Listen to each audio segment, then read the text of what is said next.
কিন্তু আজকে আমি আপনাদের সামনে একটি একক অভিনয় করব।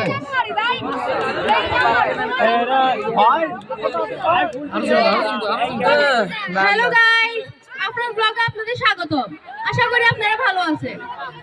আজকে আমি আপনাদের জন্য নতুন একটা ভিডিও নিয়ে চলে আসলাম।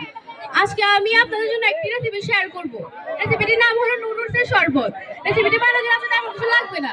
আপনারা শুধু এক প্যাকেট নুডলস নিয়ে ওটা সিদ্ধ করে দিয়ে, এরপর এক গ্লাস ঠান্ডা ঠান্ডা পানির মধ্যে নুডলসটা ঢালে দিয়ে, ঢালে 2 চামচ চিনি, 1 চামচ লবণ দিয়ে সুন্দর করে গুলিয়ে নেবেন। নিউ পরে দিয়ে লেবু চিবিয়ে দিয়ে দিন। এরপর সুন্দর করে এটা গুলিয়ে টকটক করে খাই ফেলিয়ে। সামনে আসতেছে রমজান মাস। এই রমজান মাসে যদি আপনারা একবার এই নুডলসের শরবত ট্রাই করে দেখেন, তাহলে আপনার পুরো দিনের ক্লান্তি দূর হয়ে যাবে।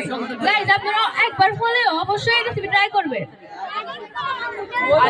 ইরাফরা, তুই কি করতেছস? তোর পড়ালেখা নাই, সারাদিন শুধু ব্লগ আর ব্লগ। যেটা মাস ওইটা নিয়ে ব্লগ।